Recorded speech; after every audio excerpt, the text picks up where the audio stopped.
rooms on campus, all the things going on, a room that could fit 20 of us was apparently not possible. Even to the Vice-Chancellor. Please, Mark. So, they said, can you come in groups of 4 and 5?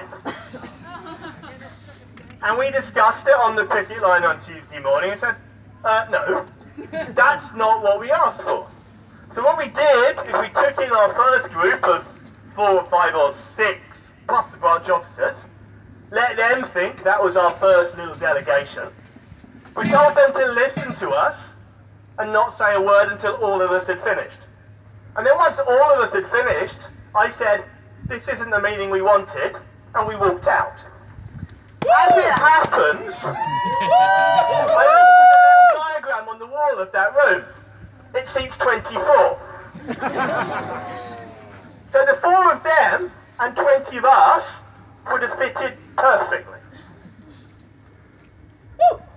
So, we then stood outside Grimmond and explained to those of you who were there yesterday what we'd said to Karen Cox, David Nightingale, Alison Ross Green and Denise Everett.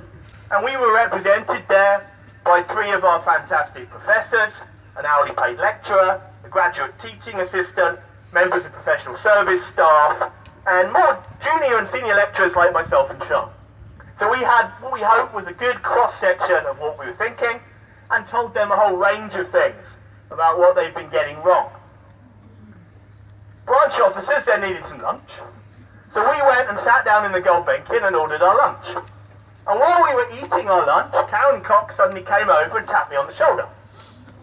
We had told them at 12 that we had a committee meeting at 4 o'clock, and that one of the things that was going to be on the agenda of that committee meeting was a boycott. So Karen came over at 3 o'clock, about 1 o'clock, and said, could we meet you at 3 o'clock? And we said, who? Me? Who? So Alison, David, Denise and myself meet the 4 of you. So we kind of looked at each other and thought, wonder what that's about. Maybe it's about pensions. And we said, okay, we'll see you at 3. And then we discussed how we would handle that meeting. So we agreed, if necessary, we would walk out from that meeting again. If that wasn't them giving concessions, if that wasn't them understanding us, if that was them trying to talk over us, as they had the previous week, telling us off about noisy picketing and not actually discussing the issues at all. And we also agreed that we would accept nothing. Nothing they could offer we would accept there, because we had a committee meeting at 4, and we would say, whatever you want to say to us, we'll take to our committee meeting, and then we'll come back to you.